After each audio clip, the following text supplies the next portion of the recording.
आप दोनों को अब तक ज्ञात हो चुका होगा कि कैसे समुद्र मंथन से देवी लक्ष्मी की उत्पत्ति हुई।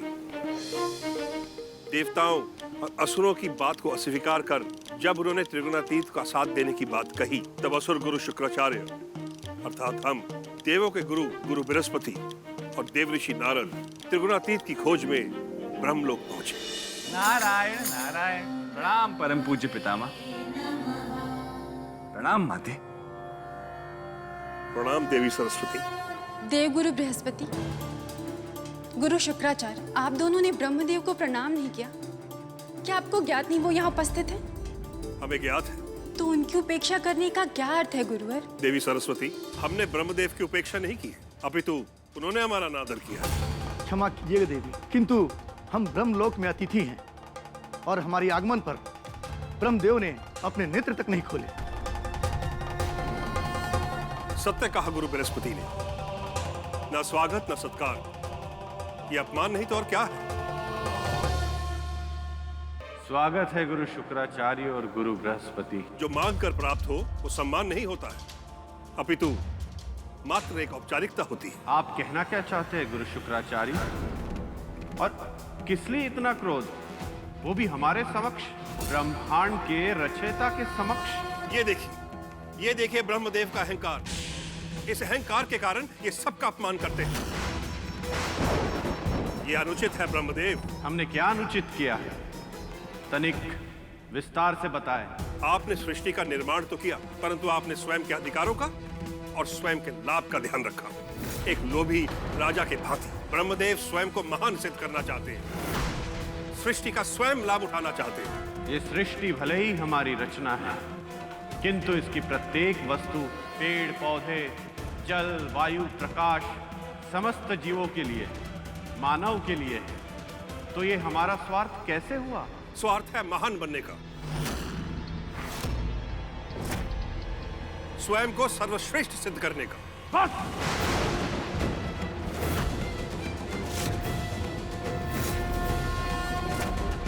आज आप दोनों ने अपनी संपूर्ण मर्यादा पार कर ली। इस धृष्टता के लिए आप दोनों को दंड मिलेगा।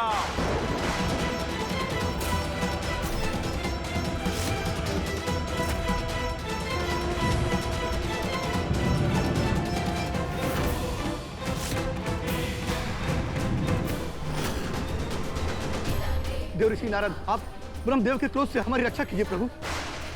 नारायण नारायण। हाँ परम पूज्य पितामह, कृपा करके शांत हो जाइए। अपने क्रोध को शांत कर दीजिए और क्षमा कर दीजिए इन्हें। इन्होंने आपका निरादर नहीं किया, ये सदाचारी है। इतना सब कुछ होने के पश्चात भी आप इन्हें सदाचारी कह रहे हैं? हाँ परम पूज्य पितामह, क्योंकि समुद्र मंथन से उत्पन्न हुई देवी लक्ष्मी के ये दोनों गुरु त्रिगुणातीत की खोज कर रहे थे। कृपा करके इन्हें क्षमा कर दीजिए परम पूज्य पितामह, क्षमा कर दीजिए इन्हें।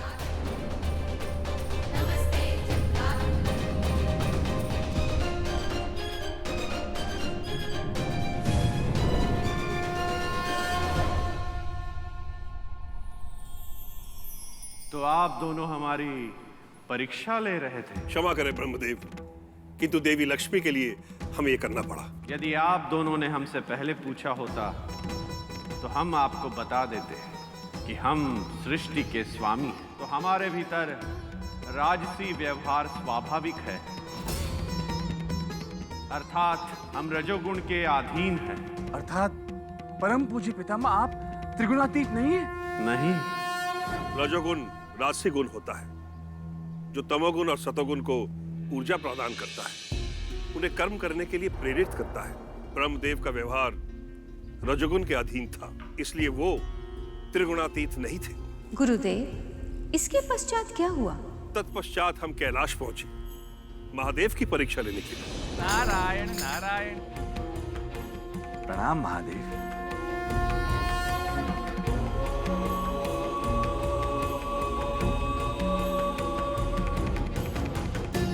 ये देखिए, महादेव या ध्यान में मग्न है और वहां सृष्टि का विकास रुका हुआ है।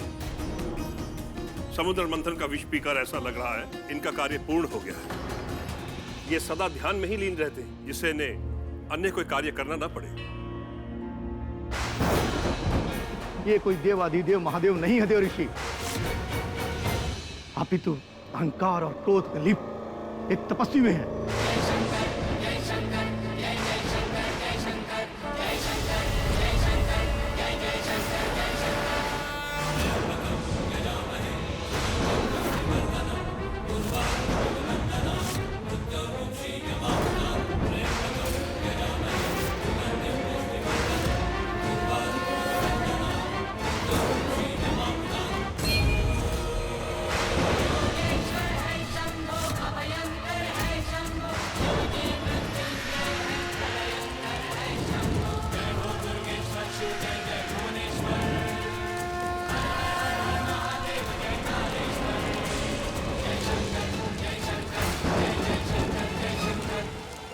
त्राहिमाम, त्राहिमाम प्रभु।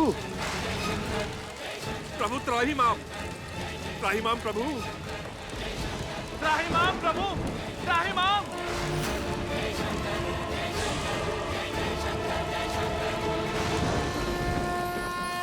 प्रणाम पितामह।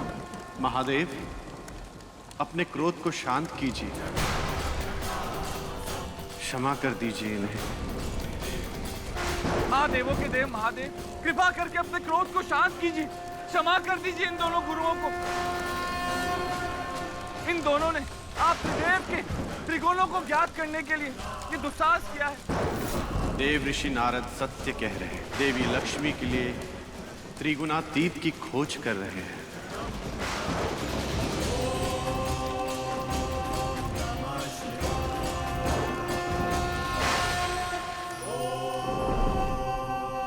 हम स्वयं एक तपस्वी हैं और प्रत्येक तपस्वी का आदर करते हैं। देव गुरु बृहस्पति और असुर गुरु शुक्राचार्य को ये अग्नि भस्म नहीं कर सकती, अपितु ये इनकी परीक्षा थी और इस अग्नि परीक्षा के कारण अब ये दोनों गुरु पहले से भी अधिक तेजस्वी हो गए हैं।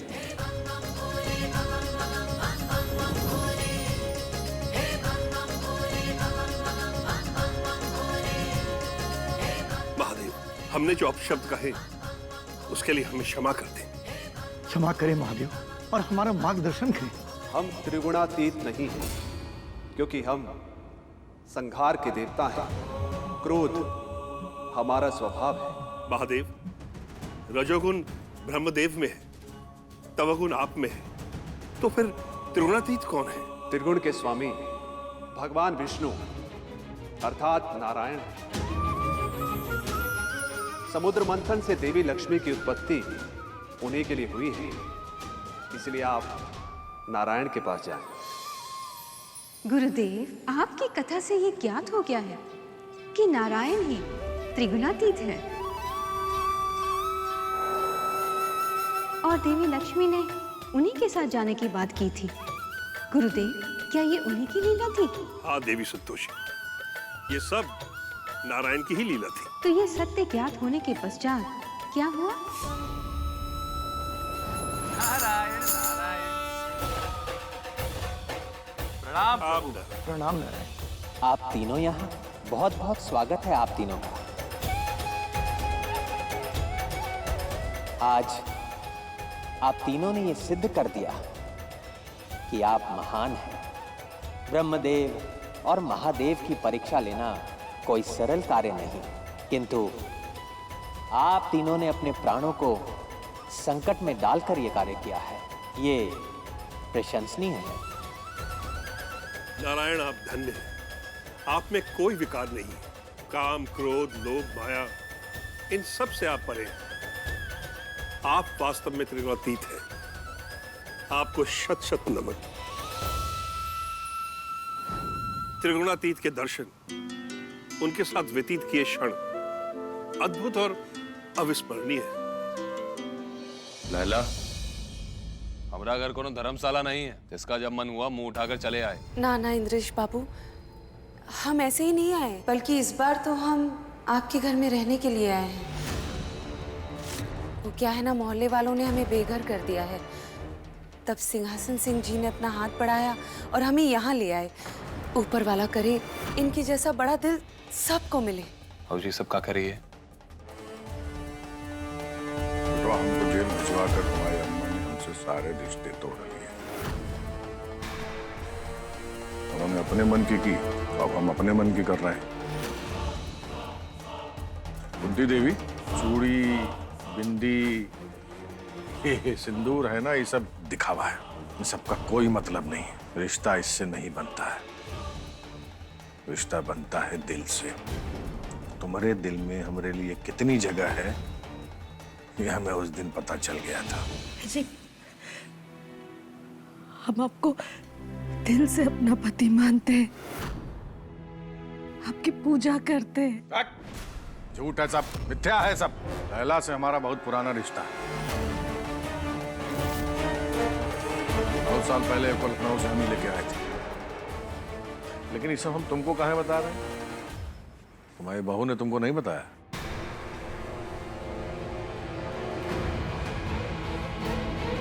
कुछ साल पहले जब सिंहासन सिंह के कहने पर लैला लखनऊ से भदोही आई थी, तो सिंहासन सिंह ने ये घर उसको दिया और कहा था कि हम आते जाते रहेंगे। भौरिया, ये सब तुमको पता था?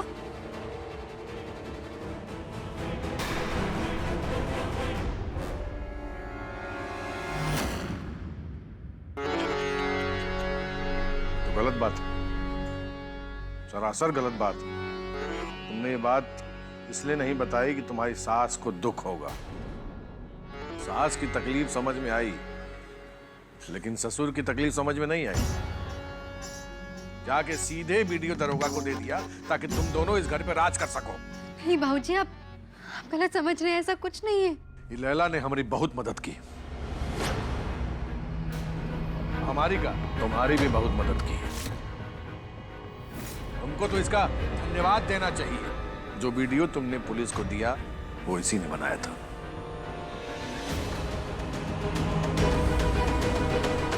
ये देवी, तुमको जो करना था तुमने कर लिया, जैसा करना था किया, लेकिन अब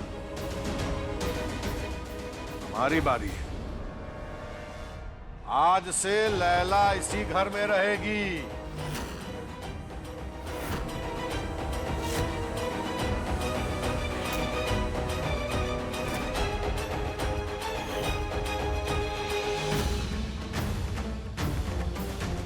तो इस प्रकार देवी लक्ष्मी के त्रिगुणातीत मिले आप तीनों को। हाँ, और उसके पश्चात सौभाग्य प्राप्त हुआ नारायण और देवी लक्ष्मी के विवाह का साक्षी बनने का।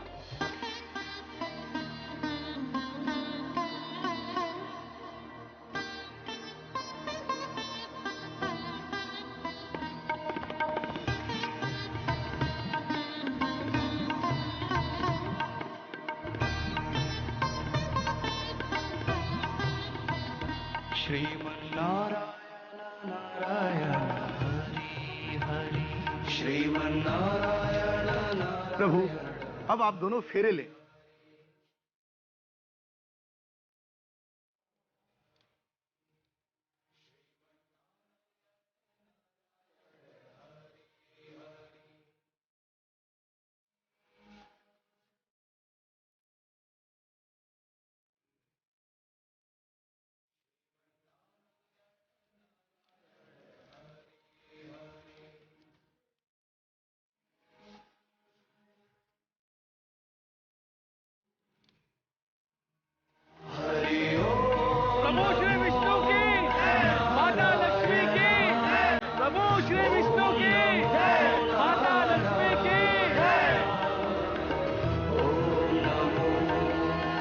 देवी लक्ष्मी, अब आप त्रिगुणातीत की अर्धांगिनी हैं।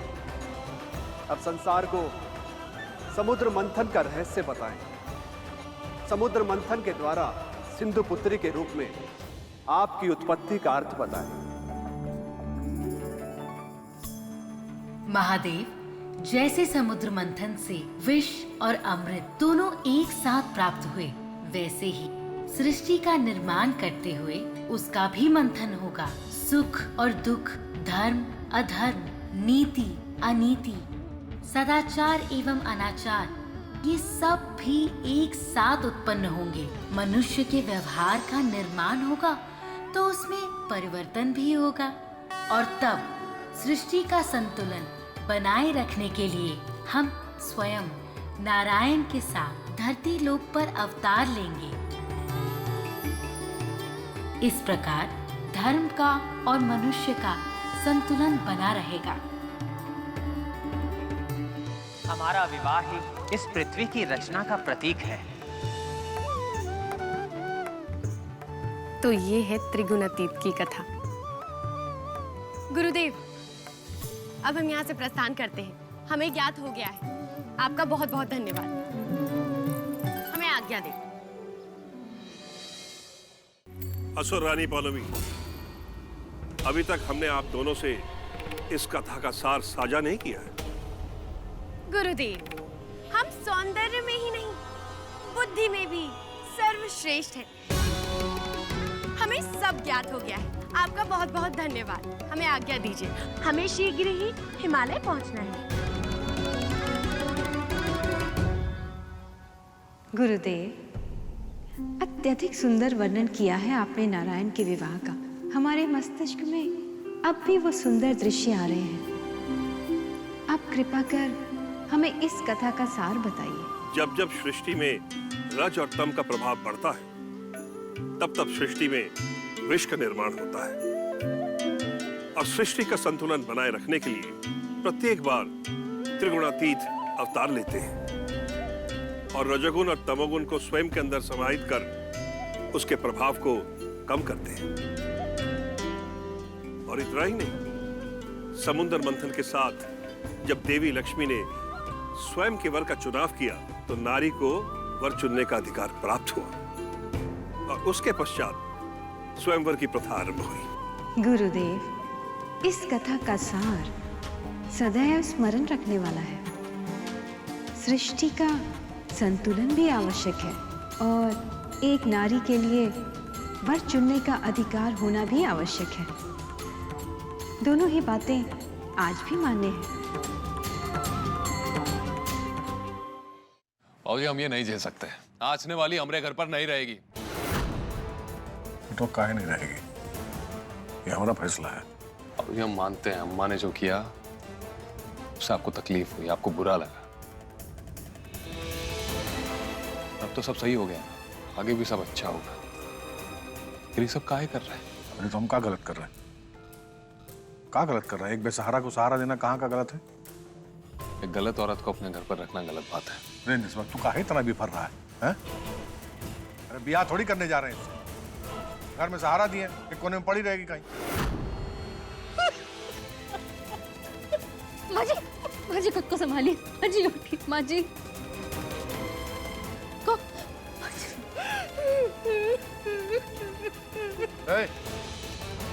ये सब नौटंकी जो है ना, बंद करो। बंद करो ये सब। जो कुछ हो रहा है ना, ये तुम्हारे ही कर्मों का फल है। मुझे कुछ तो लिहाज करिए। हरा पूरा परिवार है आपका। 2 जवान बेटे हैं, एक बेटी है, बहुएं हैं। अच्छा लग रहा है ये सब?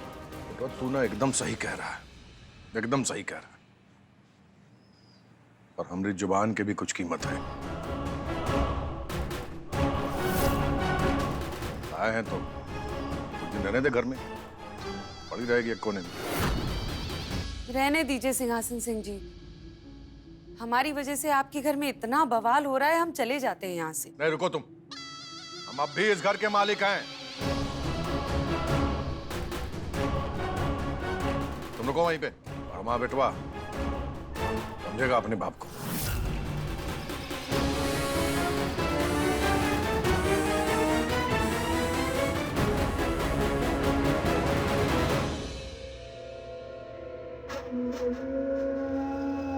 कुंती देवी, बेटवा तो कुछ नहीं कहे, लेकिन तुमसे कह रहे हैं औकात में रहना, नहीं तो दूसरा ब्याह करने में देर नहीं लगाएंगे।